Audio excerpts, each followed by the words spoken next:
sporto renginys, teniso ir padelio turnyras, kuris buvo kviestinis, apjungtas, tenisas buvo apjungtas šeimų daugiau turnyras.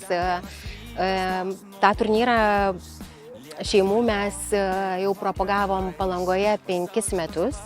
Šiemet nusprendėm perkelti į Kauną ir kartu su Rimanto Kaukėno paramos fondu išplėtėm jį į tikrai didelį renginį, į didelę sklaidą ir, kaip sakau, kuo daugiau žmonių, kuo daugiau žinos, kuo daugiau tos informacijos, tuo, manau, ir mūsų ligoniukam nuo to tik tai bus geriau. Šampaną juoktis be ryšio, tu svajoji gyventi Paryžiui, rengtis madingai kaip iš afišų.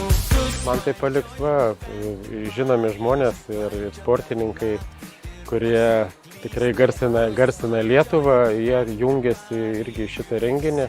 Tai vien tai, kad mes su jais būnam čia kartu, tai jau yra labai gražu ir daug, nes jie nėra teniso žaidėjai, padelio žaidėjai, jie tiesiog jungiasi į patį renginį, kad sudalyvaut, kad pabūt, nes žinot, visos varžybos, tai kaip ir yra pasakyta, nesmė ką laimėsi, esmė, kad dalyvauti. Ir tuo labiau, kad mes dalyvaujam ir paremiam vaikus, fondą. Aišku, kad svajonė, ta svajonė vaikų akis, tai viską atperka. Net sunku kalbėti, kai sakau, tas laikymas tų šuniukų ir ta emocija tokia ir vaikų šypsenos. Tai jos jų nenupirksi, jų neišgausi, tai yra fantastika.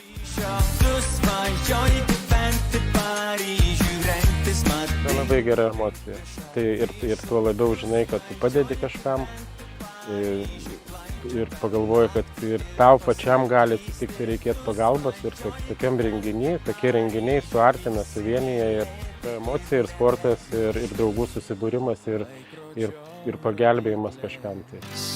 Vėl tau primena skubiai. Ir mes ir be šito fondo vasarą irgi parėmėm vieną šeimą, vieną sergantį vaiką, tai irgi suorganizavom mūsų turnyrą, mūsų, bendraminčių rate tokį.